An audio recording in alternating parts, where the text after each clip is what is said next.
Hello students, you are welcome to my English YouTube class.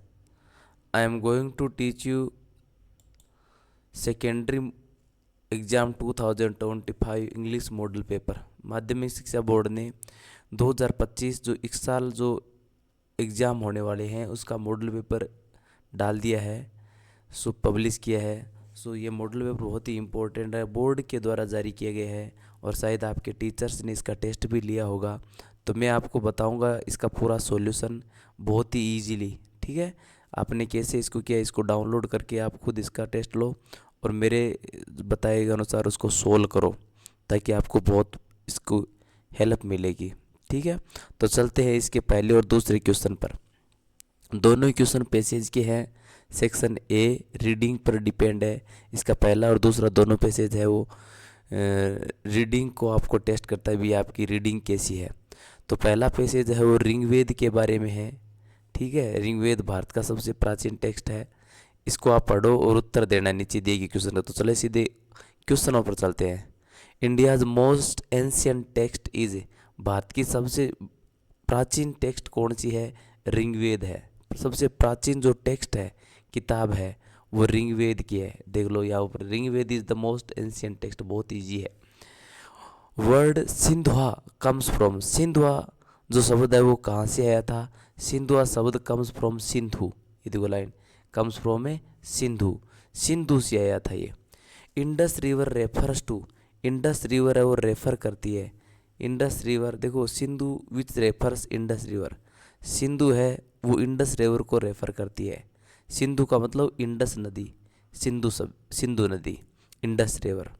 Indus English का शब्द है जबकि हिंदी में इसको सिंधु कहते हैं।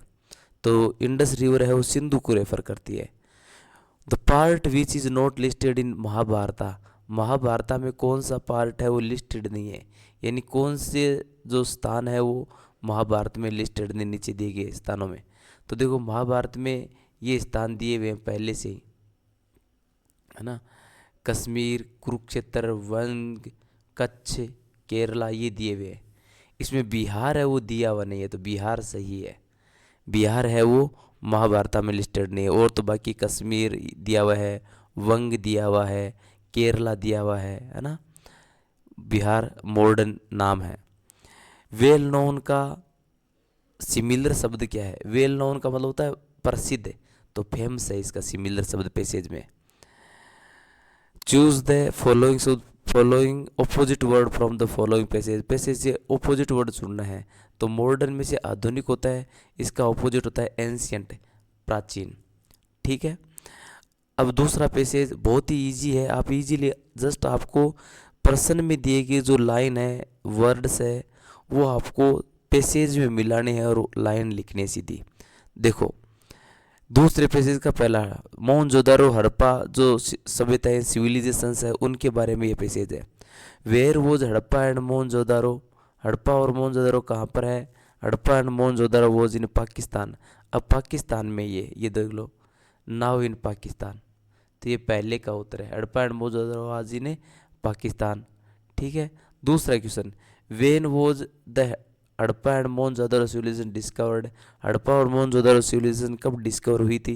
Harappa and Mohenjodaro civilization discovered back in 1924, back in 1924 यहाँ पर हड़प्पा और मोहनजोदारो की डिस्कवरी हुई थी, खोज हुई थी। Where is the Lothal civilization, Lothal in Gujarat, Lothal civilization in Gujarat, passage में दिया हुआ है लोथल इन गुजरात। ठीक है, next question, where did the common people live, common people कहाँ रहते हैं? देखो जो सिंधु घाटी सभ्यता थी उसमें अपर टाउन और लोअर टाउन थे, तो common people lived in lower town, lower town, upper town में जो एलाइट पीपल थे, जो कुलीन लोग थे वो रहते थे। And while the common people lived in lower town, common people है वो लोअर टाउन में रहते थे। यहाँ से शुरू करके उत्तर लिखना है, common people lived in lower town, ये दिया हुआ भी है पैसेज में। यहाँ पर देखो upper town where the elite people lived, lower town where the common people lived, ये उत्तर है इसका। ठीक है, आगे देखो, what was the use of a drain system, drain system का यूज क्या था, टू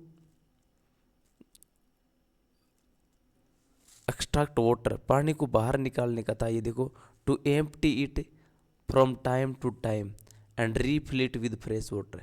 ड्रेन का यूज था पानी को खाली करना समय समय पर और वापस इसको फिलअप करना, ये ड्रेन का यूज था।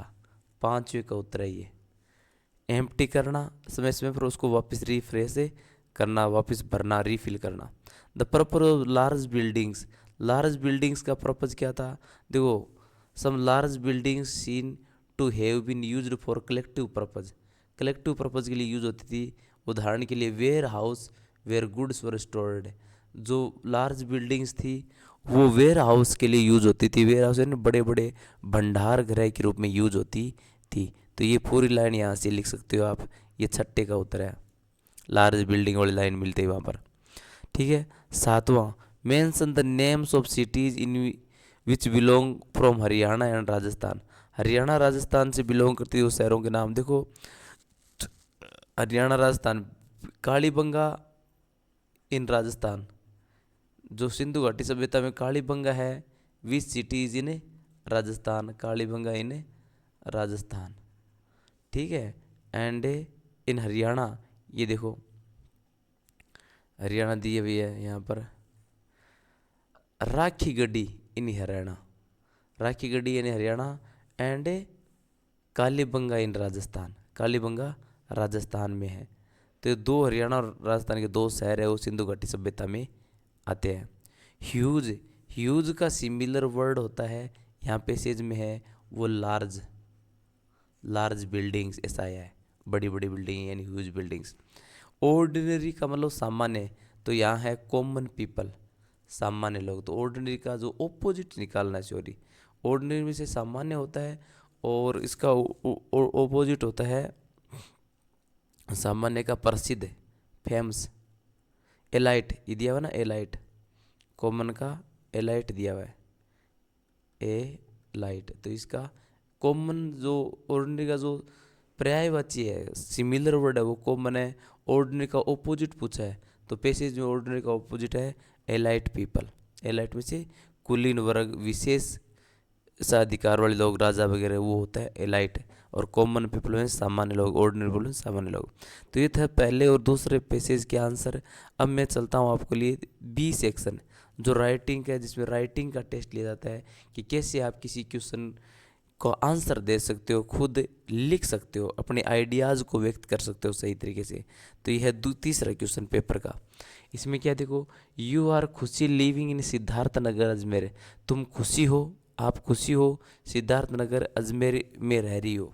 Last month you went to Udaipur, पिछले महीने तुम उदयपुर गई हो। Write a letter to your friend Somanshi, अपनी फ्रेंड सोमांशी को पत्र लिखो। डिस्क्राइबिंग हर, उसको डिस्क्राइब करते हुए। How you enjoyed this trip है, कि आपने इस ट्रिप का कैसे इन्जॉय लिया, इसके लिए सोमांशी को लेटर लिखना है। You may take help of the following points, निम्नलिखित पॉइंट्स की आप हेल्प ले सकते हो इसके लिए।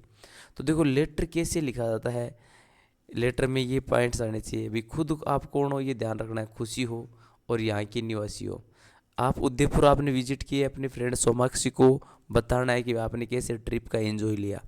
आपको ये भी बताना है कि आप किसके साथ गए, with whom did you go to Udaipur, Udaipur किसके साथ गए, and where did you stay, और तुम कहाँ ठहरे, स्टे में होता है ठहरना, तुम कहाँ ठहरे, and what places did you visit there, और वहाँ तुम किन किन स्थानों की विजिट की तुमने, and duration of the trip है, और ट्रिप की कितनी ड्यूरेशन है, कितना टाइम लगा ट्रिप में। तो कैसे लेटर लिखा जाता है मैं आपको बता रहा हूँ, बहुत ही सिंपल है। सबसे पहले आपको खुद का एड्रेस लिखना है, मैं थोड़ा पेन चेंज कर देता हूँ ये, ठीक है। सबसे पहले खुद का एड्रेस, खुद आप कहाँ की निवासी हो, सिद्धार्थ नगर, सिद्धार्थ नगर अजमेर, ये सीध में लिखना है। आप आंसर न लगाओ, आंसर नंबर 3, सबसे पहले एड्रेस खुद का, उसके बाद कोई सी एक तारीख, 22 मार्च 2025, उसके बाद आपको लिखना है, किसको आप लिख रही हो, सोमाक्षी को, तो आप लिख सकते हो माय डियर सोमाक्षी या माय डियर फ्रेंड। फ्रेंड बड़ा है तो आप लिखो माय डियर फ्रेंड, छोटी है सोमाक्षी तो सोमाक्षी लिखो। ये तीनों चीज़ें लगातार आनी चाहिए, ठीक है। अब लेटर का मेन पार्ट शुरू होता है, उसको मैं सीधा यहीं से शुरू कर रहा हूँ, ठीक है। उसमें क्या लिखना है, आई एम फाइन, ये मैंने सॉरी ये फाइन है, ये चीज़ है ना, ये आपको यहाँ शुरू करनी है, मैंने थोड़ा आगे लिख दिया खाली जगह देख करके, यहीं पर लाना है इसको, ठीक है। और यहाँ से मैं लिखा रहा हूँ माय डियर फ्रेंड के बाद संबोधन के बाद लिखना है आई एम फाइन हियर, मैं यहाँ ठीक हूँ, एंड होप, ये इनफॉर्मल डिस्क्रिप्शन है, मैं ठीक हूँ, hope you are also fine, तुम भी, आप भी ठीक हो, ठीक है। ये सबसे पहले आप इनफॉर्मल शुरुआत कर सकते हो, किसी को लेटर लिखो, फैमिली को या रिलेटिव्स को, I am fine here and hope you are also fine, और आशा करते हो आप भी ठीक हो। अब आप बताओगे लास्ट मंथ, पिछले महीने, आई विजिटेड उदयपुर, सिंपल सा है, जो क्वेश्चन में वही है। Last month I visited Udaipur, पिछले महीने मैंने उदयपुर विजिट की। Last month I visited Udaipur, पिछले महीने मैंने उदयपुर विजिट की विद माई क्लासमेट्स, मेरी क्लासमेट्स के साथ। अब इसमें क्वेश्चन है किसके साथ विजिट की, आपने बता दिया क्लासमेट्स के साथ, ठीक है ना। I stayed there in a hotel, मैं वहाँ होटल में रुकी थी, ठीक है। अब किन किन स्थानों विजिट की वो बता सकते हो, I visited there, we visited there, है आई विजिटेड दियर, मैंने वहाँ विजिट की। फेमस लेक्स, प्रसिद्ध जो लेक्स है वहाँ की विजिट की। फोर्ट्स, जो वहाँ के गढ़ है उनकी विजिट की। रिवर्स, नदियों की विजिट की। एंड टेम्पल्स, और मंदिरों की मैंने विजिट की, ठीक है। कितना टाइम लगा, इट टुक 3 days या 2 days, 5 days, 5 days to see all the places, सभी स्थानों को देखने के लिए 5 दिन लगे। अब लिखोगे आई enjoyed it very much, I enjoyed it very much, बता दिया आपने, बस बहुत ही सिंपल है, वही लिखना है। I visited Udaipur with my friends classmates, I stayed there in a hotel, वहाँ पर होटल में रुकी थी। I visited there famous lakes, प्रसिद्ध झीलों की विजिट की। Forts, rivers, temples, it took 5 days to see all the places, पूरे स्थानों देखने में 5 दिन लगे थे। I enjoyed it very much, और मैंने बहुत ज़्यादा एंजॉय लिया। अब आप फ्रेंड के अंकल को और वो दे सकते हो, नमस्कार रे, प्लीज़ कॉन्वे माई रिगार्ड्स, कृपया मेरे रिगार्ड्स देना, नमस्कार देना टू अंकल एंड आंटी। अपने राम राम देते हैं, नमस्कार देते हैं, तो वो देना है अंकल एंड आंटी, ठीक है। और उसके बाद में ये लास्ट में, योर्स लविंग फ्रेंड, आपकी प्रिय फ्रेंड, आपका नाम खुशी है तो आप लिखोगे यहाँ पर खुशी। ये सभी चीज़ें बिल्कुल सिंपल, आप ऐसे लिख सकते हो, इसको लर्न भी कर सकते हो।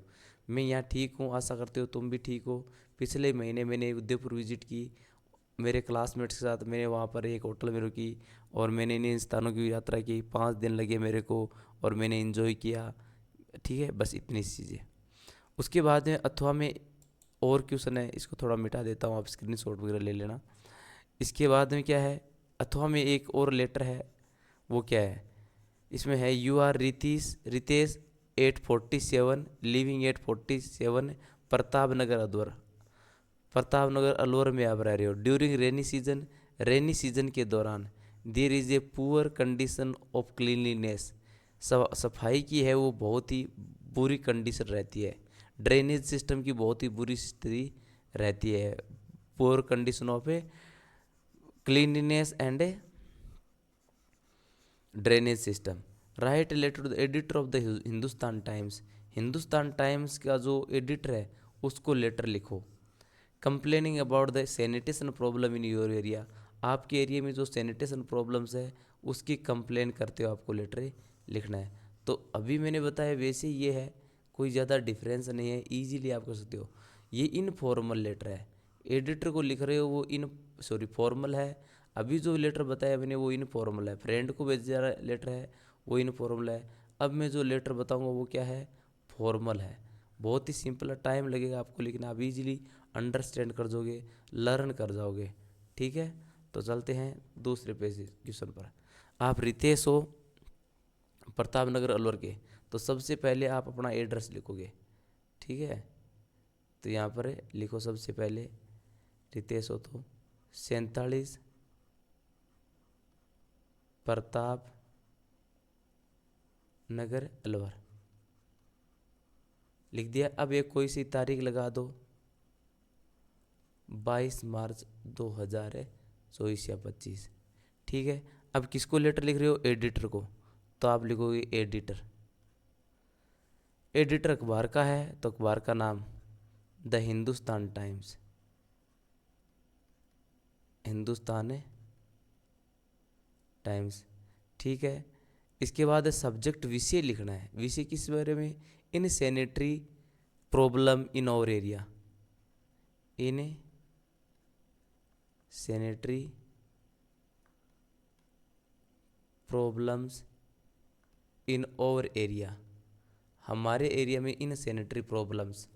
इसके बाद लिखना है आपको डियर सर, प्रिय सर। अब ये चीज़ें देखो, खुद का एड्रेस, देन डेट, डेट ऐसे ही लिखने हैं 22 मार्च 2025, ऐसे नहीं लिखना है 22/3/2024, ये तरीका नहीं है। फिर किसको लिख रहे हो, एडिटर को, द एडिटर आ गया, हिंदुस्तान टाइम्स का एडिटर है। सब्जेक्ट लिखना है डियर सर से आपको संबोधित करना है। अब आपको क्या करना है, आपको कहना है कि भी आपके अखबार के माध्यम से आपको लिखना है यहाँ पर through the column of your newspaper, your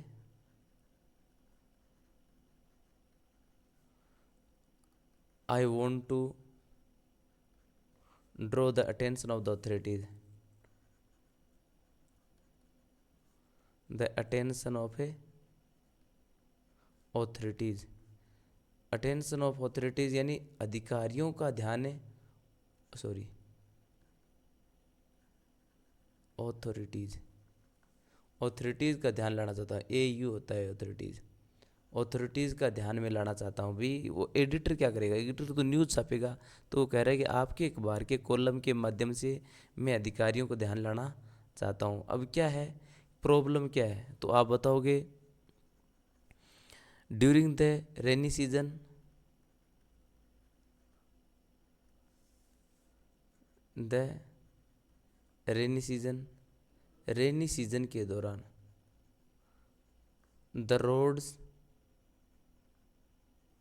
and streets, गलियां और जो रोड्स है बीकेएम हो जाती है मड्डी, कीचड़े सी and slippery.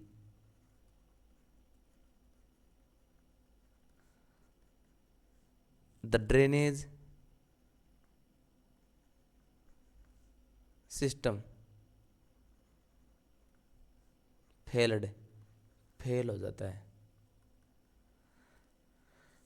The dirty water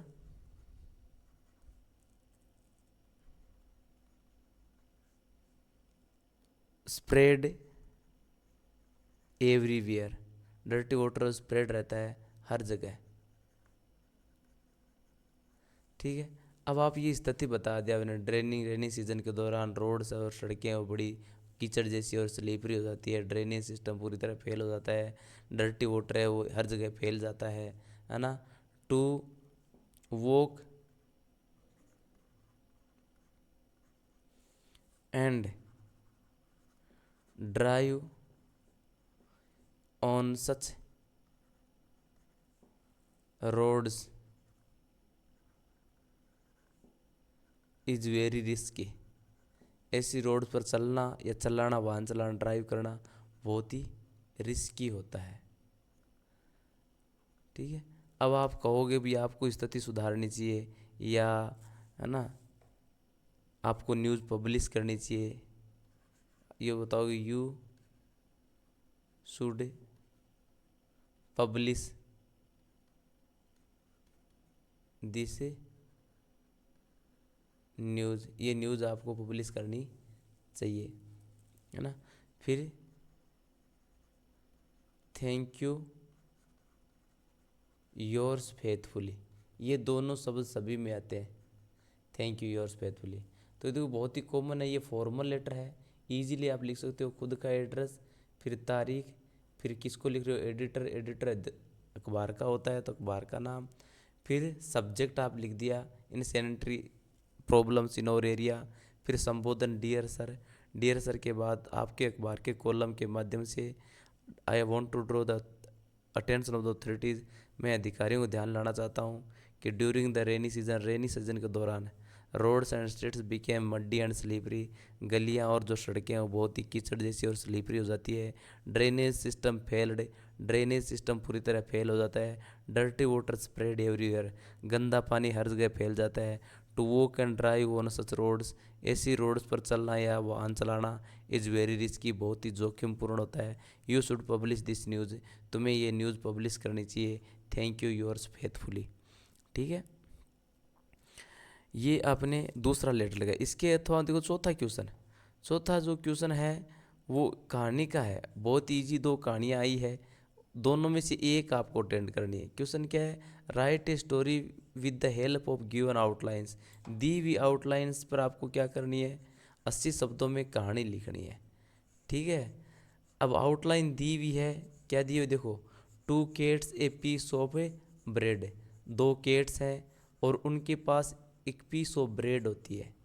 ठीक है, पीस ऑफ ब्रेड है, डिवाइड वन पीस, एक पीस को वो डिवाइड डिवाइड कर देती है, तोड़ देती है वो दोनों। वन पीस बिगर, एक टुकड़ा बड़ा होता है। क्वारल्स झगड़ती है। मंकी एक बंदर भी होता है। जज वो जज का काम करता है, निर्णय देता है कि भी किसको कौन कौन सा टुकड़ा मिलेगा, वो बड़े टुकड़े को तोड़ लेता है। ठीक है, फिर छोटा बचता है उसको भी वो तोड़ता है, बराबर करने की कोशिश करता है, फिर और दूसरे टुकड़े को तोड़ लेता है, और लास्ट में वो मना कर देता है देने से, और कहता है कि ये तो मेरी मेहनत का पुरस्कार है, reward of the his labour, उसकी मेहनत का एक पुरस्कार है। तो इसको कैसे लिखेंगे मैं आपको बता रहा हूँ, आउटलाइन से ही अपने सिंपल सी कहानी बना सकते हैं। कैसे देखो, दो केट ऐसे दिया हो तो आपको लिखना है once upon a time there were two cats, बहुत ही सिंपली आप लिख सकते हो। ऊपर से शुरू, तो सबसे पहले कहानी का टाइटल देना है, और टाइटल ये बन जाएगा टू केट्स एंड ए मंकी, दो बंदर और दो बिल्लियाँ और एक बंदर। दो केट्स है तो आप ऐसे शुरू करोगे, once upon a time there were two cats, एक बार एक में दो बिल्लियाँ थी। दे हैड, उनके पास था, a piece of bread, piece of a bread, उनके पास रोटी का टुकड़ा था। दे डिवाइडेड, उन्होंने इसको डिवाइड कर दिया, बांटा, बिटवीन देम, अपने बीच में, अपने बीच में उन्होंने इसको बांट तोड़ दिया, डिवाइड कर दिया। वन पीस, एक टुकड़ा, वन पीस वोज था, bigger than the other, one piece was bigger, bigger से बड़ा, देन द अदर, दूसरे टुकड़े की तुलना। दे क्वारल्ड, वे झगड़ी, उन्होंने क्वारल्ड किया, दे क्वारल्ड, वे झगड़ी। There was also a monkey, there was also a monkey, वहाँ एक बंदर भी था। ही दे टुक द मैटर, वो इस मामले को ले गई। टू द मंकी या टू हिम, उसके पास ले गई। ही वॉज ए जज, वह क्या था एक जज के रूप में। ही एक्ट एज ए जज, उसने जज का कार्य किया, या ही वॉज ए जज। ही कट, उसने काट दिया। अब कट से नहीं आएगा, कट सेकेंड फॉर्म हो जाएगी। The bigger piece, bigger piece को उसने काट दिया। And then he cut the other smaller piece, फिर उसने छोटे वाले टुकड़े को काट दिया। देन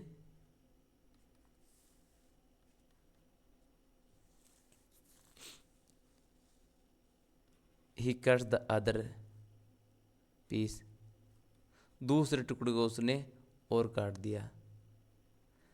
एट लास्ट ही रिफ्यूज्ड, अंत में उसने रिफ्यूज कर दिया, उसने मना कर दिया। ही रिफ्यूज्ड, अंत में उसने रिफ्यूज कर दिया। एंड सेड, और उसने कहा। That it was the reward of his hard work, उसने कहा कि it was the reward of his labour, it his मेहनत। अंत में उसने कहा ये उसका मेहनत का फल है। तो बहुत ही सिंपल है, इस आउटलाइन के आधार पर अपने कहानी बना दी। Once upon a time there were two cats, एक बार इसमें दो बिल्लियाँ थी। They had a piece of bread, उनके पास एक ब्रेड का टुकड़ा था। दे डिवाइडेड बिटवीन देम, उन्होंने इस ब्रेड के टुकड़े को डिवाइड किया। One piece was bigger than the other, एक जो पीस था वो बड़ा था दूसरे की तुलना। दे क्वारल्ड, वो झगड़ी। There was a monkey also, वहाँ पर एक बंदर भी था। They took the matter to him, वे इस मैटर को, इस झगड़े को बंदर के पास ले गई। ही वॉज ए जज, उसने जज का काम किया। He cut the bigger piece, फिर उसने बड़े टुकड़े को काट दिया। Then he cut the other smaller piece, फिर उसने दूसरे छोटे को भी काट दिया, है ना। इस प्रकार वो काटता गया और खाता गया। एट द एंड, और अंत में, at the end he refuse, उसने रिफ्यूज कर दिया। टू गिव, देने के लिए, ठीक है। एंड सेड, और कहा। It was the reward of his labour, कि ये उसकी मेहनत का फल है। कहानी का मोरल भी लिखना है आपको, तो never take personal matter to others, personal matters हैं वो दूसरों के पास मत ले जाओ, खुद ही सुलझाने की कोशिश करो। घर के मामले वो बाहर नहीं ले जाने, ये कहानी की सीख होती है, ठीक है। इसके बाद एक और थॉम इसकी कहानी है, वो कहानी भी आप लिख सकते हो, वो भी इजी कहानी है। देखो मैं थोड़ा इसको मिटा देता हूँ पहले। ये एक हंग्री फॉक्स के बारे में है, कि हंग्री फॉक्स होती है। He was hungry and he was in search of food, भोजन की तलाश में होती है, ठीक है। इट्स आ ए वाइन, अंगूर का पेड़ देखती है। And there were lot of grapes, और बहुत से अंगूर भी होते हैं, ठीक है। He tried, the grapes are very high, अंगूर होते हैं वो बहुत ही ऊंचे होते हैं। He jumped to take them, उसको जंप करती है लेने के लिए। टायर्ड, थक जाती है। फिर वो कहती है कि ग्रेप्स आर श्योर, कि अंगूर खट्टे हैं। तो देखो बहुत ही सिंपल है, इसका सबसे पहले टाइटल देना है आपको। टाइटल कैसे, तो एक कहानी है ए हंग्री फॉक्स, हंग्री फॉक्स, एक भूखी लोमड़ी। आप वैसे ही ट्रेडिशनल तरीके से कहानी शुरू गए। Once there was a fox, एक बार एक लोमड़ी थी। वन डे, एक दिन। इट वॉज हंग्री, एक दिन वो भूखी थी। It went here and there, it went, वह गई। हेयर एंड देयर, इधर उधर। In search of food, search of a food, भोजन की तलाश में इधर उधर गई। एट लास्ट इस्सा, अंत में उसने देखा। ए वाइन, अंगूर का एक पेड़। देयर वर ग्रेप्सेज, और उस पर क्या थे, अंगूर लगे हुए थे। दे वर वेरी हाई, वे बहुत ही ऊंचे थे। इट जंप्ड, उसने जंप किया, टू टेक देम, उन्हें लेने के लिए, उन अंगूरों को लेने के लिए उसने जंप किया। ही कांट गेट देम या it can't get them, it couldn't, COU couldn't या कुड नॉट गेट देम, वह उसको ले नहीं सकी। He it tired, it was tired, वह थक गई। ठीक है। At last he said, it said, उसने कहा, दैट ग्रेप्स आर श्योर, कि अंगूर हैं वो क्या है, वर श्योर, उसने कहा कि ग्रेप्स श्योर है, खट्टे हैं। इट वेंट अवे, और वो चली गई। अब ये क्या है, इसका मोरल ये बनता है कि भी परिस्थितियों से एडजस्ट होना, एडजस्ट विद सिचुएशन, कंडीशन। भाई अंगूरों तक पहुंची नहीं तो उसने कहा भी अंगूर खट्टे हैं, यदि पहुंच जाती तो अंगूर खा ही लेती, नहीं पहुंची तो उसने अपने आप को एडजस्ट कर लिया भी अंगूर खट्टे होंगे। तो ये है एडजस्ट द सिचुएशन, इसका मोरल है। बहुत ही छोटी कहानी है, इजीली आप लर्न कर सकते हो, और आने वाली भी है ये, क्योंकि मॉडल पेपर में दी हुई है। Once there was a fox, एक बार एक लोमड़ी थी। One day it was very hungry, एक दिन वो भूखी थी। It went here and there in search of food, भोजन की तलाश में इधर उधर गई। इट सा ए वाइन, उसने एक अंगूर का पेड़ देखा। देयर वर ग्रेप्सेज, अंगूर थे। दे वर वेरी हाई, बहुत ऊंचे थे। It jumped to take them, उनको लेने के लिए उछली, किंतु वो पहुंच नहीं सकी, उनको ले नहीं सकी। इट वॉज टायर्ड, वह थक गई। It said that grapes were sure, उसने कहा भी अंगूर खट्टे हैं। ठीक है, बहुत ही सिंपल आप ले सकते हो। इसके अथवा जो इसको अथवा इसके अगला पांचवा क्वेश्चन, राइटिंग सेक्शन का जो क्वेश्चन नंबर 5 है, वो पिक्चर को डिस्क्राइब करना है। बहुत ईजिली देखो पिक्चर को आप डिस्क्राइब कर सकते हो। पांचवा question, right a paragraph in 80 words, 80 words में पैराग्राफ लिखना है। On the picture given below, नीचे दिए गए चित्र पर, नीचे चित्र देखो ये दिया हुआ है, बच्चे हैं, और I think there was the teacher also, और क्या कर रहे हैं, दे प्लांटेड ए ट्री, उन्होंने एक पेड़ लगाया है। ठीक है, तो शायद पेड़ों की इम्पोर्टेंस पर ये है कि पेड़ों को क्या इम्पोर्टेंस है ना। तो अपने को डिस्क्राइब करना है कि पेड़ों का क्या इम्पोर्टेंस है। सबसे पहले इसका टाइटल दे दो, तो इसमें आ सकता है इम्पोर्टेंस ऑफ ए ट्रीज। अब आप यहीं से शुरू करोगे। The picture shows us, picture हमें शो करती है, दैट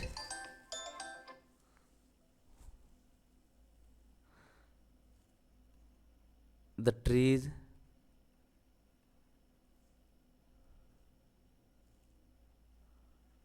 आर वेरी इम्पोर्टेंट, कि पेड़ है वो बहुत ही इम्पोर्टेंट है। And we should plant more and more trees, पेड़ हमें ज़्यादा से ज़्यादा लगाना चाहिए। They keep the gaseous balance, पेड़ है वो गैसियस बैलेंस रखते हैं।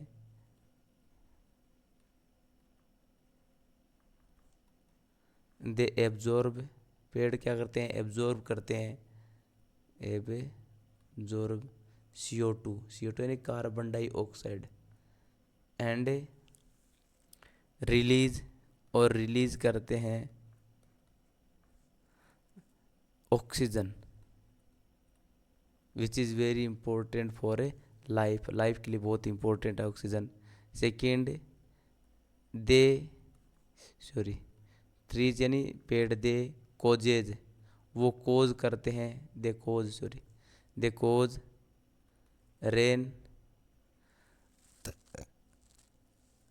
एंड प्रोवाइड्स, प्रोवाइड करते हैं a lot of things to us, हमें बहुत चीज़ें प्रोवाइड करते हैं। ठीक है, जैसे दे गेव अस वे देते हैं फ्रूट्स,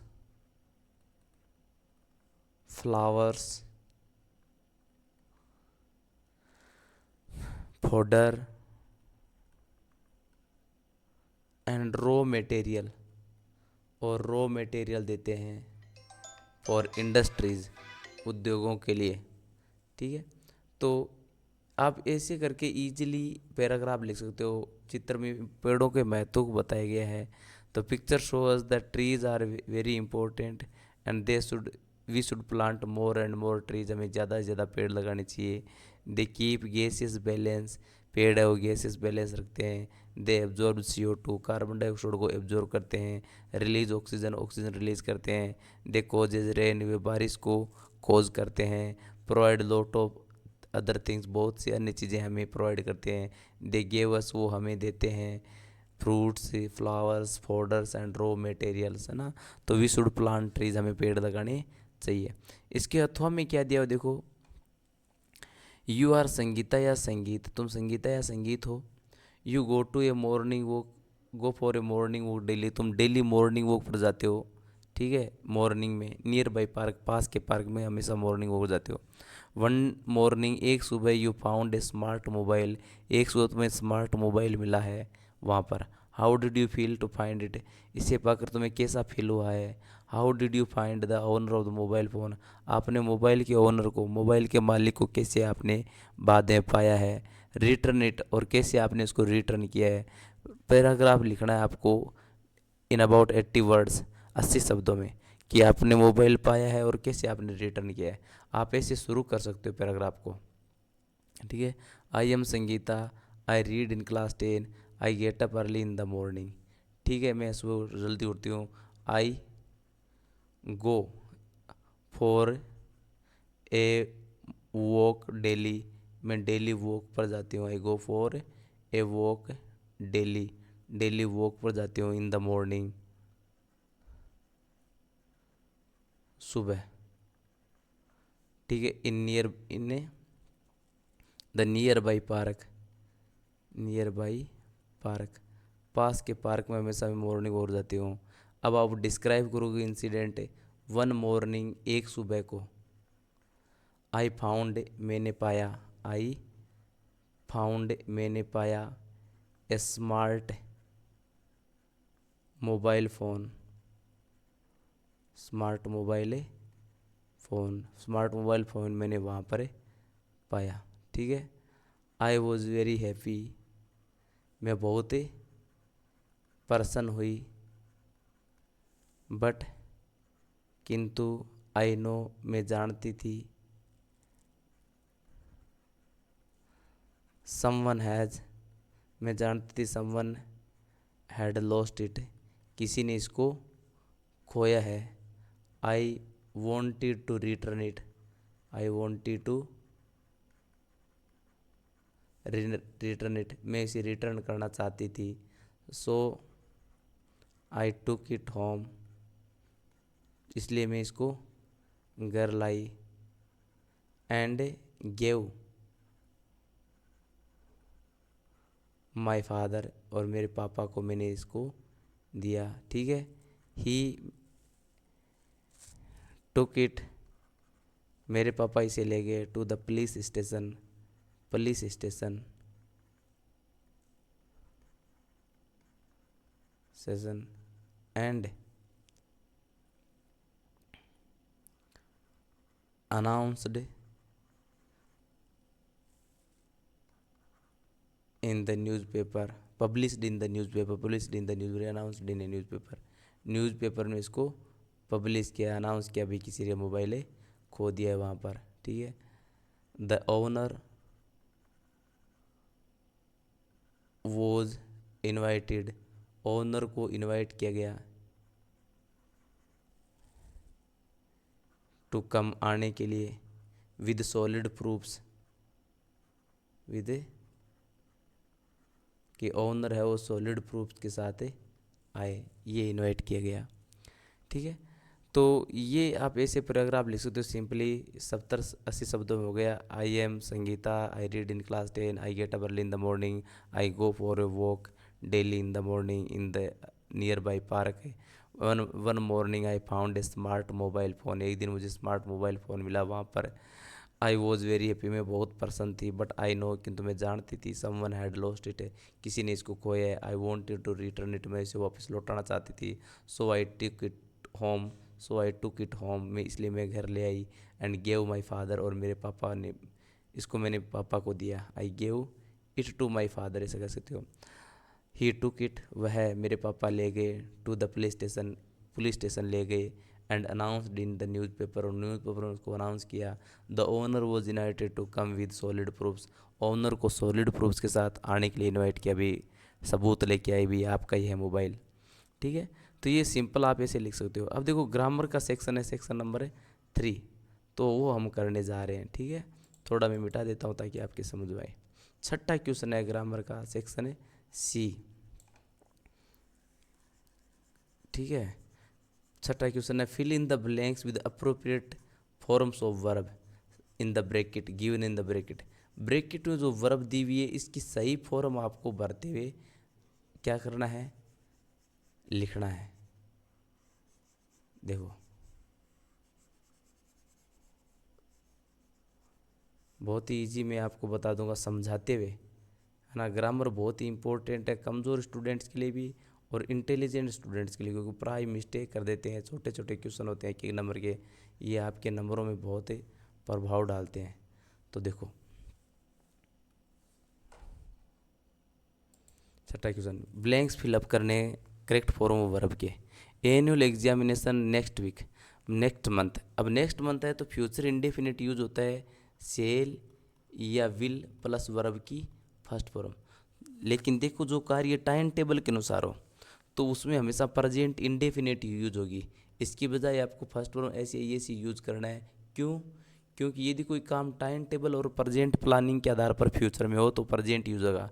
तो एनुअल एग्जाम स्टार्ट्स आएगा। ठीक है, आपको फ्यूचर यूज नहीं करना है। देखो prime minister comes next Monday, prime minister next Monday को आएगा तो वो प्लानिंग के अनुसार आता है, इसलिए प्राइम मिनिस्टर कम्स आएगा। ठीक है, the train arrives here eight 3 PM, train है वो 3 बजे आएगी। अराइव्स ही आएगा, विल अराइव नहीं आएगा। ट्रेन अराइव्स, ट्रेन आती है, क्योंकि वो प्लानिंग टाइम टेबल के अनुसार आती है। तो टाइम टेबल के अनुसार कोई कार्य फ्यूचर में हो तो प्रेजेंट इंडेफिनिट यूज होगा, क्योंकि एग्जाम होता है वो टाइम टेबल के अनुसार होता है।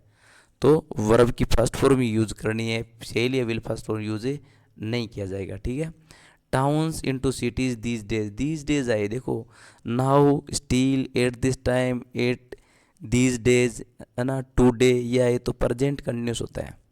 दीज डेज आए तो प्रेजेंट कंटिन्यूस होता है। तो प्रेजेंट कंटिन्यूस कौन सी वर्ब यूज होती है, is, are, am plus first form plus ING, ये प्रेजेंट कंटिन्यूस। इजार हम तीनों में से एक होना है। टाउन्स प्लूरल है तो इजार में से आर, और चेंज का क्या कर देंगे, changing, change by towns are changing हो जाएगा, ये towns are changing.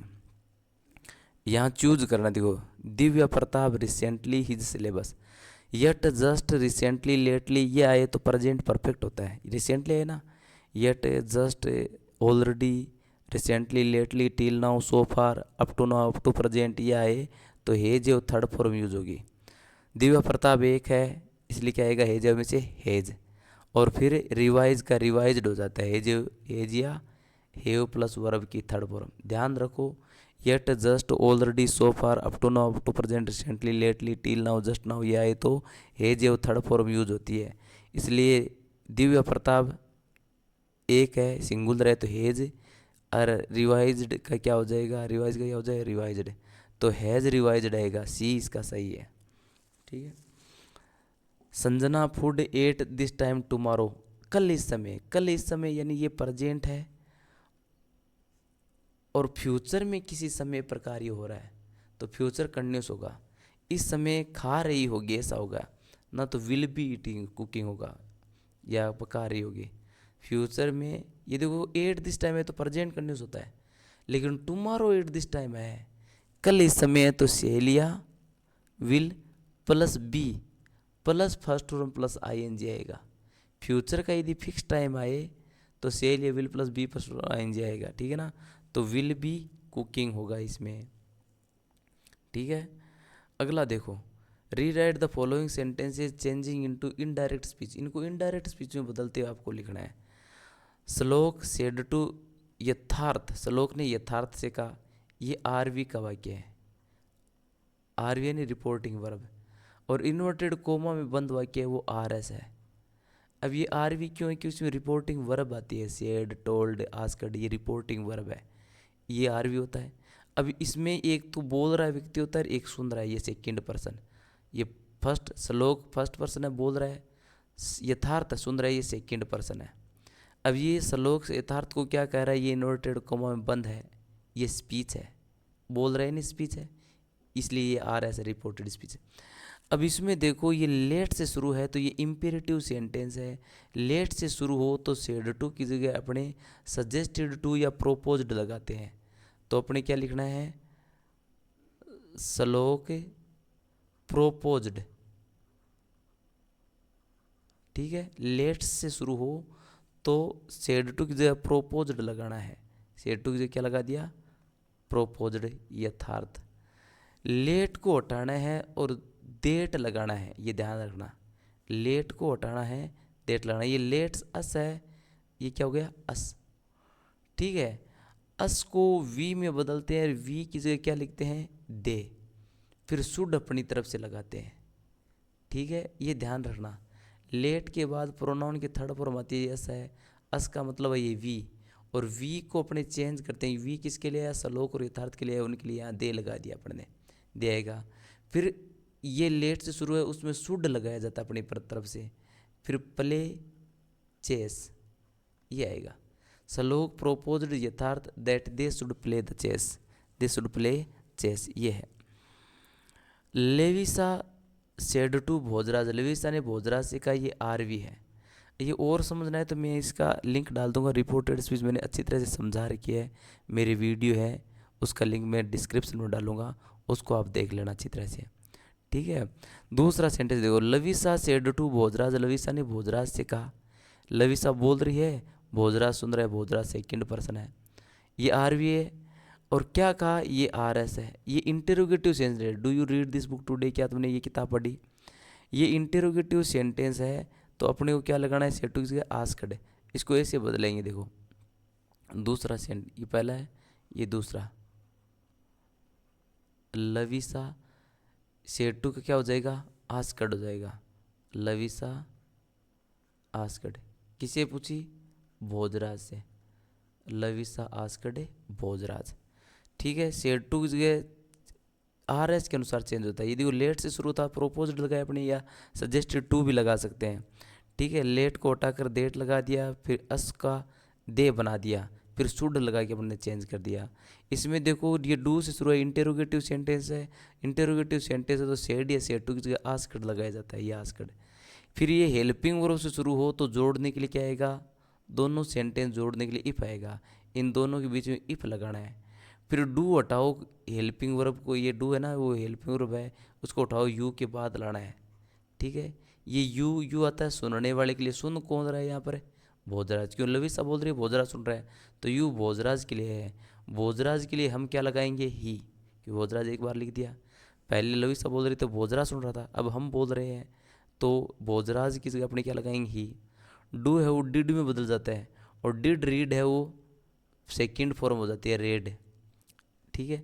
This book का डेट बुक, डेट बुक, और टुडे का क्या हो जाता है, डेट डे, बहुत ही सिंपल है। तो लविसा है, Lavisa asked Bhojraj if he read the book that day. Slow and steady, देखो सब्जेक्ट वर्ब एग्रीमेंट है, सब्जेक्ट के अनुसार वर्ब यूज करना। स्लो एंड स्टडी विंस आएगा, slow and study wins the race, ये एंड से जुड़े हुए है, फिर भी ये क्या है, ईडीएम है। स्लो एंड स्टडी ये प्रोवर्ब है, slow and study wins the race, तो ये विंस आएगा हमेशा, ठीक है, स्लो स्टडी होते हुए भी। पीपल ये प्लूरल है, people, public, police, kettle, ship, ये प्लूरल होते हैं, प्लूरल होते हैं। तो देखो प्लूरल के सब्जेक्ट है तो वर्ब क्या हो जाएगी, प्लूरल होगी, प्लूरल वोज या वर्ब क्या है, वर, पीपल वर आएगा। अगला देखो पेसिव वॉइस में चेंज करना है, पेसिव वॉइस सेंटेंस दिया हुआ है, हु स्टोल द वॉच, अब ये इंटेरोगेटिव सेंटेंस है, ठीक है। अब इसमें देखो हु से शुरू है, सिंपल सा पैसिव वॉइस कैसे होता है, सब्जेक्ट वर्ब और ऑब्जेक्ट। सब्जेक्ट को ऑब्जेक्ट जे लिखो, ऑब्जेक्ट को सब्जेक्ट जे लिखो। सब्जेक्ट को ऑब्जेक्ट लिखो, इससे पहले बाई लगा दो, फिर वर्ब को पैसिव में बदल दो। ठीक है, तो ये देखो अपने ये स्टोल है वर्ब, उसको पैसिव में बदल दो। स्टोल की पैसिव क्या होती है, वोज या वर थर्ड फॉर्म। ठीक है, तो वोज स्टोलन कर दिया आपने, वोज स्टोलन। 2 मिनट देखो, पहले वर्ब आप पहले भी चेंज कर सकते हो, क्योंकि इसमें एक चीज़ कन्फ्यूज़न होगी, वो मैं बताऊंगा कैसे कर ले। वैसे हु से शुरू है, उसमें सब्जेक्ट आता नहीं है, इसलिए वर्ब से पहले देखो हु दिया हुआ है और सीधा ये ऑब्जेक्ट है, सब्जेक्ट है नहीं, वर्ब और ये ऑब्जेक्ट, इसलिए ऑब्जेक्ट सब्जेक्ट की जगह आएगा। इससे पहले आपको क्या करना है, वोज स्टोलन। अब ये वोज स्टोलन सेकंड फॉर्म है, उसकी पैसिव फॉर्म और होती है वोज स्टोलन। इसमें सब्जेक्ट होता नहीं, लेकिन ऑब्जेक्ट है वो सब्जेक्ट जाएगा। सब्जेक्ट का है यहाँ पर, तो इसकी जगह यहाँ जाएगा द वोज। ठीक है, हु होता है वो बाई हुम में बदल जाता है। हु किस में चेंज करना है, बाई हुम में। दोबारा देखो, मैं ये कह रहा हूँ कि हु से शुरू है तो उसमें सब्जेक्ट होगा नहीं, कर्ता होता ही नहीं है, इसलिए आपको क्या करना है कि जो ऑब्जेक्ट है वो सब्जेक्ट की जगह लाना है, लेकिन सब्जेक्ट है नहीं तो ऑब्जेक्ट से कुछ नहीं आएगा। ठीक है, इसलिए स्टोल है वो क्या हो जाएगा, वोज स्टोलन हो जाएगा, वोज स्टोलन। ठीक है, वो जो थर्ड फॉर्म, और जो ऑब्जेक्ट है वो सब्जेक्ट से ये यहाँ पर है द वोज। ठीक है, सी एच। अरे जो हु होता है उसको बाई हुम में बदला जाता है, तो हु का क्या हो जाएगा, बाई हुम। ये एरो हटा देते हैं, हु का बाई हुम। बाई हुम वॉज द वॉच स्टोलन, किसके द्वारा वॉच है वो स्टॉल की गई है। ठीक है, हुम में भी थोड़ी दिक्कत आती है। ठीक है, हुम में भी हुम से शुरू हो तो उसमें ऑब्जेक्ट नहीं होता है, और हु से शुरू उसमें सब्जेक्ट नहीं होता है। ठीक है, did she write the story, ये इंटेरोगेटिव में ये सब्जेक्ट है आया है, वर्ब और ये ऑब्जेक्ट। सिंपल सा है, ये ऑब्जेक्ट सब्जेक्ट से आएगा, सब्जेक्ट ये ऑब्जेक्ट से आएगा। ठीक है, तो ये देखो सी की जगह क्या जाएगा, ए स्टोरी। ठीक है, और सी को यहाँ ऑब्जेक्ट लिखेंगे तो आर लिखेंगे, उससे पहले बाई लगा देंगे।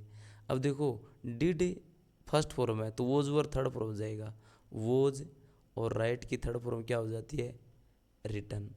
तो बहुत ही सिंपल है, was a story written by her, question mark बना रहेगा। अगला देखो हाउ में, हाउ लॉन्ग से क्वेश्चन फ्रेम करना है। ठीक है, हाउ लॉन्ग का मतलब किस समय से, तो कमल रीड, ये आंसर है, Kamal can read for 7 hours. कमल है 7 घंटे पढ़ सकता है, किस समय तक पढ़ सकता है, 7 घंटे तक। ये प्रॉपर उत्तर है, इसको हटा देना है, क्वेश्चन में नहीं लाना है। ठीक है, अब देखो हाउ लॉन्ग के बाद हेल्पिंग और दिए उत्तरों वो लगानी है, कैन है तो हाउ लॉन्ग के बाद है कैन। फिर शुरू से लिख दो, Kamal read, how long Kamal can read, Kamal कितना पढ़ सकता है, how long can Kamal read, Kamal कितना समय से पढ़ सकता है, Kamal can read for 7 hours, Kamal 7 घंटे पढ़ सकता है। ठीक है, अगला क्वेश्चन टैग ऐड करना है। क्वेश्चन टैग हमेशा देखो हेल्पिंग वर्ब से बनेगा, तो ये जो हेल्पिंग वर्ब दी हुई है वो ले आओ यहाँ पर कोमा के बाद।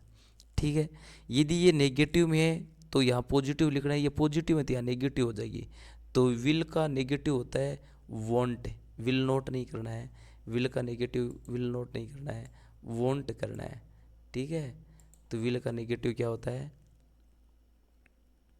वॉन्ट। आर नोट का आरंट, इज नोट का इजेंट, सेल नोट का सेंट, है ना, हैव नोट का हैवंट, हैज नोट का हैजेंट, ऐसे अपने को बनाना है। डू नोट का डोंट, तो विल नोट को नेगेटिव में want.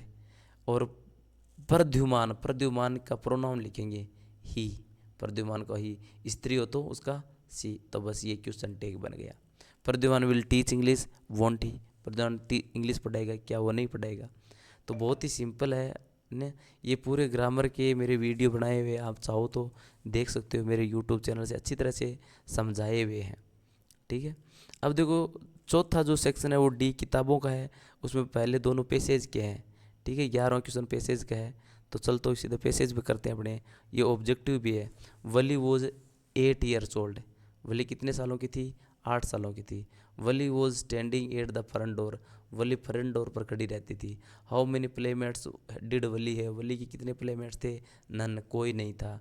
What was the most fascinating thing for Valli, Valli के लिए सबसे फैसिनेटिंग चीज़ क्या थी, वली के लिए सबसे फैसिनेटिंग चीज़ थी वो बस थी। Fascinating thing was the bus. देखो most fascinating thing for the Valli was the bus, bus थी। ठीक है। Based on your reading of the passage write about Valli, Valli के बारे में लिखो। वली क्या थी, वली वॉज ए गर्ल, वली एक लड़की थी। देखो यहाँ पर Valli was a girl named Valliammai, called Valli for short, she was 8 years old, was very curious about things. बस ये लिख दो, है ना। ये 5वें का उत्तर वली के बारे में लिखा। पैसेज में ऑब्जर्विंग का यहाँ क्या दिया हुआ है, ऑब्जर्विंग को यहाँ पैसेज जो वॉचिंग करना है, वॉच दिया हुआ है। ठीक है, ऑब्जर्व करना, देखना, वॉच करना। मिज प्लेड विद, मिज खेलता था, किन से खेलता था, पिंग पोंग बॉल से। Who invented a game, game किसने इन्वेंट किया, मिज ने इन्वेंट किया। Writer had taken the suitcase to Iraq, writer कहाँ ले गया था सूटकेस, इराक लेके गया था। How did Midge discover the game, Midge ने गेम को कैसे डिस्कवर किया। ये देखो मिज ने डिस्कवर्ड द गेम यहाँ दिया हुआ है। Midge discovered the game if he placed the ball on the high end it will run down the length of the suitcase. ये गेम डिस्कवर किया था, बहुत ही सिंपल है।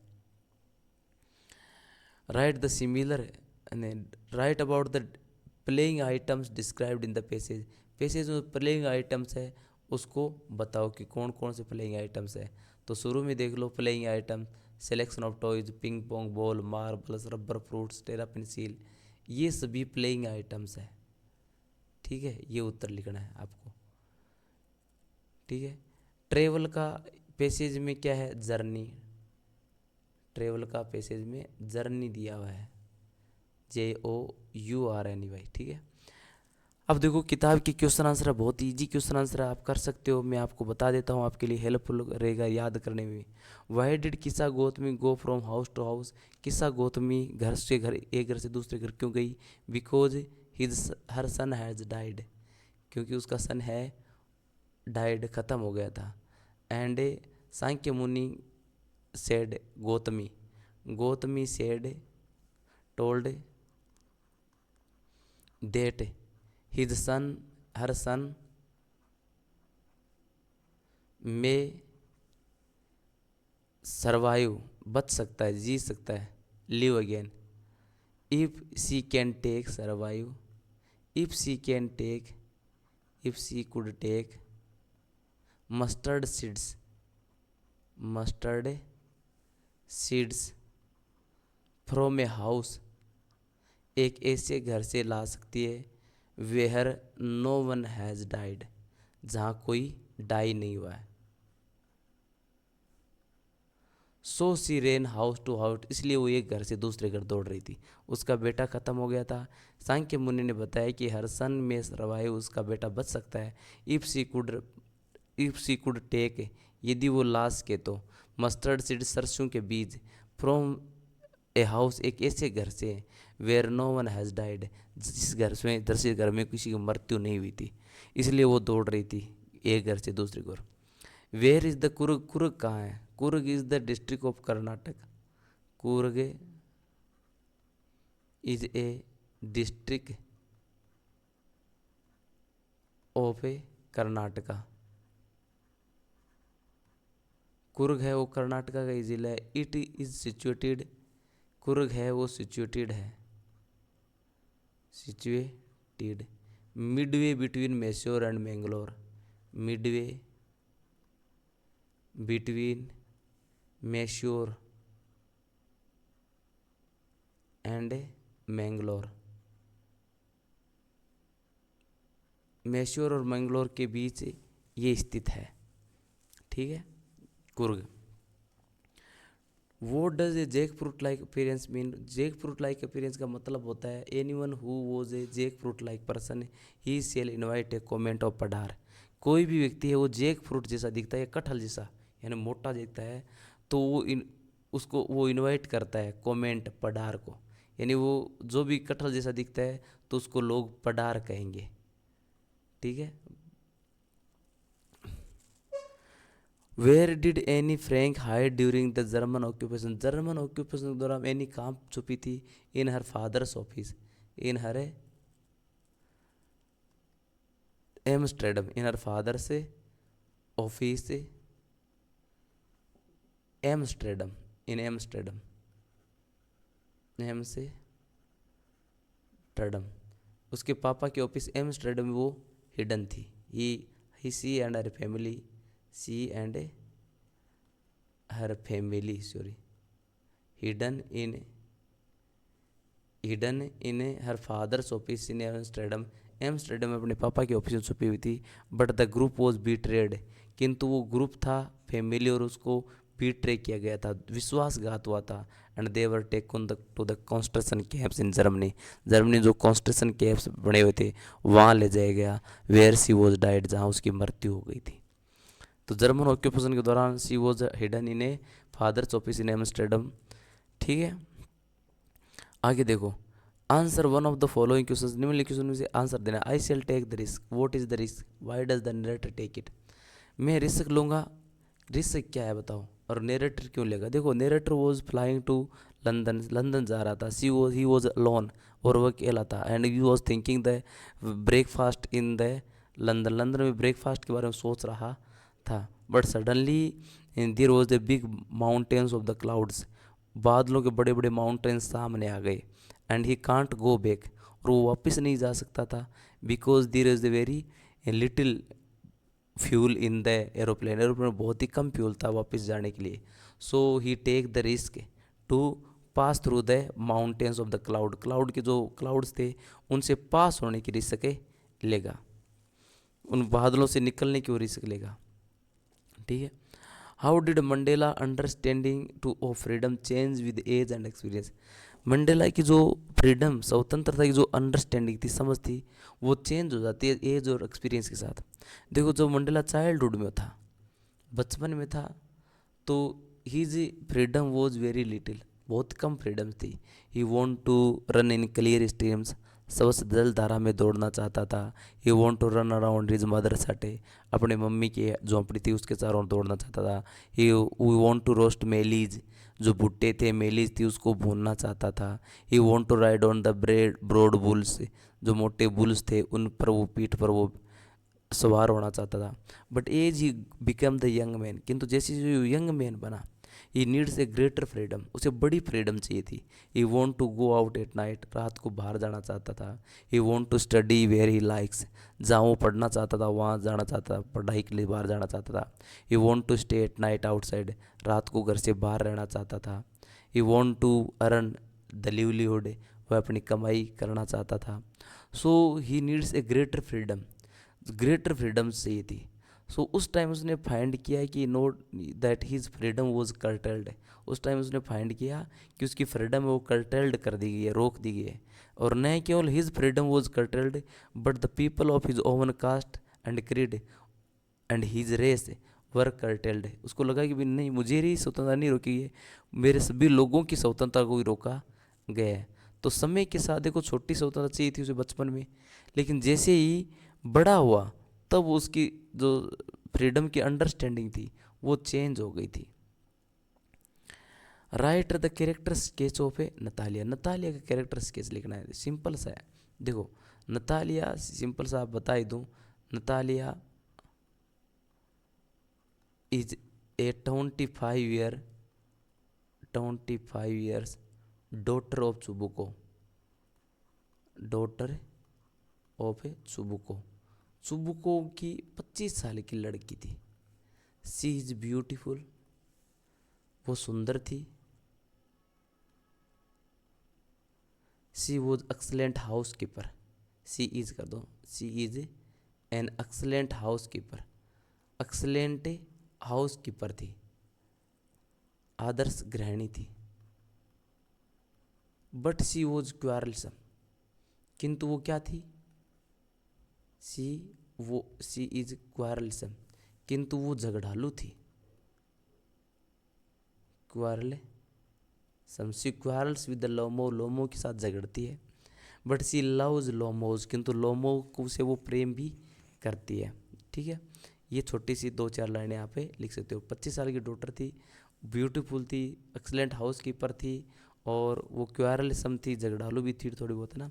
What is the reason behind the quarrelling of Natalya and Lomov? Natalya और Lomov के quarrelling का reason क्या था? देखो, दो बातों के लिए झगड़ा हुआ था। पहला, ownership of the oxen meadows, ownership of the oxen meadows. जो ऑक्सन मिडोज खेत थे, ऑक्सन मिडोज, ऑक्सन मिडोज जो खेत थे उन पर झगड़ा हुआ पहले तो, ownership of oxen meadows. And second is the superiority of dogs, superiority of dogs, कुत्तों की जो सुपीरियरिटी थी। स्क्विंजर, नतालिया का कुत्ता जो गेस था, और लोमो का कुत्ता स्क्विंजर था, उन दोनों में श्रेष्ठ कौन है, इसके लेकर झगड़ा हो गया था। दो झगड़े के मुख्य रीजन थे, कारण थे। 15 क्वेश्चन स्टेंजा दिया हुआ है, आपको अर्थ बताना। देखो, तीसरी पोइम है हाउ टू टेल, चौथी poem how to tell wild animals, उससे ये लिए गए हैं। Where to go to know the Asian lion, Asian lion को जानने के लिए कहाँ जाना पड़ेगा? You have to go, you have to go to the jungles of the east, jungles of the east, east के जो जंगल्स है उस तरफ आपको जाना पड़ेगा।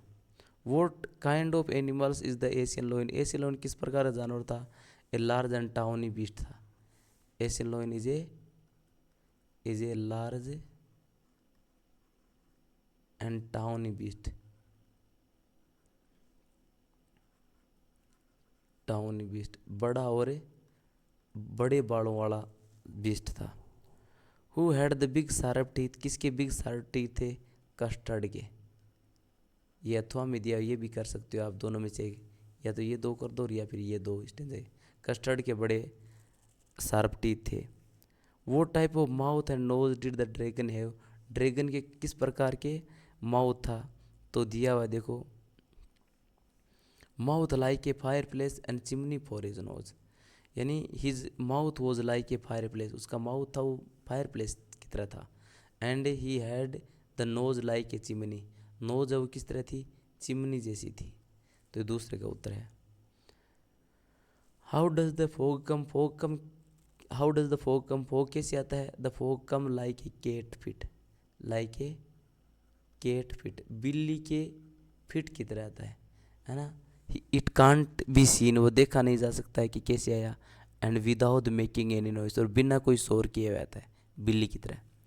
Y is the boy is upset, लड़का अपसेट क्यों है? Because he lost the ball, he has lost the ball, क्योंकि उसने बॉल खो दी, lost the ball. And he want to get that ball back, और वो बॉल वापस लेना चाहता है, लेकिन ये संभव नहीं है कि बॉल को वापस लिया जाए, क्योंकि बॉल फिर ये चीज़ जा सकती है उसके बाद वापस से, असंभव है। इज अमांडा इज ऑर्फन, क्या अमांडा ऑर्फन है? No, Amanda is not orphan, Amanda is not orphan, Amanda है वो ऑर्फन नहीं है, ऑर्फन यानी वो अनाथ, अनाथ नहीं है। She want to be orphan, orphan बनना चाहती है। Because her parents are nagging her, उसके पेरेंट्स नेगिंग कर रहे हैं, उस पर ताने कस रहे हैं, उसके पेरेंट्स को नेगिंग कर रहे हैं, इसलिए वो आवारा बनना चाहती है। ठीक है, 17वां question. 20th century is called the era of the books, 20वीं शताब्दी पुस्तकों युग की जाती है। 21st century is called the era of computer, और 21वीं शताब्दी कंप्यूटर का युग कही जाती है। Do you think books are being replaced with digital content, क्या तुम्हें लगता है कि किताबें के स्थान पर डिजिटल कंटेंट आ जाना चाहिए? किताबों की जगह डिजिटल कंटेंट आ जाना चाहिए। आपका आइडियाज़ क्या है uses of the digital books, digital books के यूजेज के बारे में? देखो, बिल्कुल सिंपल है, जो डिजिटल बुक्स है वो बहुत इंपॉर्टेंट है, इसमें बहुत चीज़ें बचती है। First, the wastage of a money and time, यदि डिजिटल बुक आती है तो सबसे पहली चीज़ होती है जो मनी का वेस्टेज है वो बच जाता है। For production of a real book, एक एक्चुअल बुक होती है, रियल बुक होती है, इसके प्रोडक्शन के लिए there are lot of money is wasted, बहुत से मनी वेस्ट हो जाती है। Lot of trees were cut down, बहुत से पेड़ काटे जाते हैं। And they were taken to the factories and कारखानों लाए जाते हैं। And the papers were made, papers बनाए जाते हैं। एंड दे वर प्रिंटेड, फिर उनको प्रिंट किया जाता है। देन दिस एंड, फिर भेजा जाता है। Digitally book were on the screen, वो स्क्रीन पर होती है। And they were copied easily in minutes, millions of copies are made in a minute, एक मिनट में हज़ारों कॉपियाँ बना दी जाती है और सेंड कर दी जाती है। तो जो ओरिजिनल बुक होती है, वेस्ट ऑफ द मनी और टाइम, उसको ट्रांसपोर्ट किया जाता है, उसका भी बहुत ज़्यादा खर्चा आता है, बहुत टाइम लगता है। किताब मत मंगाते हो आप रियली तो बहुत टाइम लगता है। ऑनलाइन कोई किताब लेते हो आप तो सेकेंड्स में ही ले सकते हो। ठीक है। दूसरा digital content, digital books saves time and economically economically easy होती है वो। ठीक है, इकोनॉमिकली आर्थिक रूप से ईजी होती है डिजिटल बुक खरीदना और लाना, कि तुरंत आप कहीं किसी भी कोने में बैठे हुए हो, आप ऑटोमेटिक कहीं से भी कोई सी पीडीएफ डाउनलोड करके किताब पढ़ सकते हो। हार्ड कॉपी होती है किताब की, वो लाना संभव है नहीं है। ठीक है। इन्वायरमेंटली फ्रेंडली होती है डिजिटल बुक, यानी जो हार्ड किताब होती है, हार्ड कॉपी होती है किताब की, वो मंगवाने के लिए बहुत से पेड़ पौधे और काटे जाते हैं, उसको कारखानों में सेट किया जाता है, तो बहुत सा पर्यावरण प्रदूषित होता है और कितना ही खर्चा आता है। तो ये दो चीज़ें है, जो ओरिजिनल बुक होती है वेस्ट ऑफ द मनी और टाइम होता है, डिजिटल बुक होती है इकोनॉमिकली फ्रेंडली होती है और वो इन्वायरमेंट भी फ्रेंडली होती है। तो बहुत से यूजेज है डिजिटल बुक के। Scientist contribute to make the world a better place, scientist है वो संसार को एक बढ़िया स्थान बनाते हैं। Griffin was scientist, Griffin scientist था, इन्वेंटेड समथिंग, और किसी चीज़ को उसने इन्वेंट किया। वॉट वॉज द इन्वेंशन, उसका इन्वेंशन क्या था, ग्रिफिन ने क्या इन्वेंट किया। Griffin discovered a drug, Griffin discovered a drug, Griffin ने ऐसा ड्रग, ऐसा नशीला पदार्थ है वो डिस्कवर किया, बाय विच, जिसके द्वारा ह्यूमन बॉडी, मानवीय शरीर को, कैन बी मेड, मानवीय शरीर को बनाया जा सकता है, ट्रांसपेरेंट, पारदर्शी, लाइक ए ग्लास, कांच की तरह, कांच की तरह मानवीय बॉडी को ट्रांसपेरेंट बनाया जा सकता है। ऐसी डिस्कवरी की खोज की थी, ऐसे ड्रग की खोज की थी ग्रिफिन ने। ठीक है ना। What was the interesting incidents based on the story, कहानी में सबसे इंटरेस्टिंग इंसिडेंट आती है the clergyman's house, where the clergyman was woke up early in the morning by the chink of the money at in the study room, study room में जो सिक्कों की खनखनाहट से क्लेरिजी मैन जागा। One when he went to the study room, जब study room में गया, ही found that there was no one, कि वहाँ कोई नहीं था। While the money was missing, जबकि धन वहाँ से गायब था। That was the most interesting thing happened in the story, जो कहानी में सबसे इंटरेस्टिंग चीज़ लगी। ठीक है।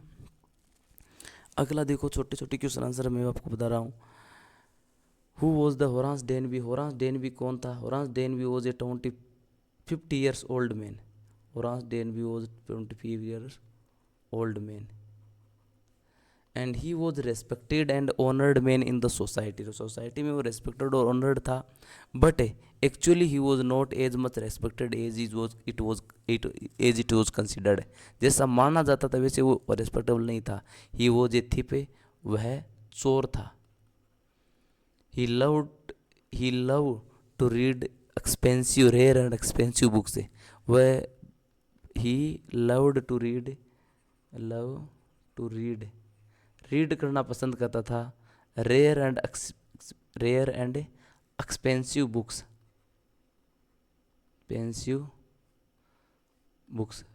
दुर्लभ और महंगी किताब पढ़ता था। और फॉर इट, इसके लिए, ही रोब, वो चुराता था, ए सेफ, एक तिजोरी, एवरी ईयर, इसीलिए वो हर साल एक तिजोरी चुराता था। 50 साल का था, रिस्पेक्टेड था समाज में, लेकिन एक्चुअली वो चोर था। महंगी किताबें पढ़ना पसंद करता था, साल में 1-2 तिजोरियाँ चुरा लेता था बस, वो पूरे साल चलती थी। ठीक है। What species and subspecies butterflies which was collected by Richard Albright. Richard Albright के द्वारा कितनी प्रकार की प्रजातियों बटरफ्लाइज कलेक्ट कर ली गई थी? Total 25 species of butterflies were collected. 25 प्रजातियों बटरफ्लाइज वो कलेक्ट कर ली गई थी। I was really worried about tricky this time. इस टाइम में वास्तव में ट्रिकी बारे में चिंतित था। हु सेड दिस कमेंट, ये किसने कहा था और क्यों कहा था? देखो, this comment said by the narrator. Narrator, उसका नाम था डॉक्टर हेरियट। कहानी में क्या है? Doctor Harriet was worried about tricky. Tricky के बारे में चिंतित हुआ। Tricky was a dog and he was very, it was very fatty, it was very fat, बहुत ही मोटा था। हिज या इट्स टग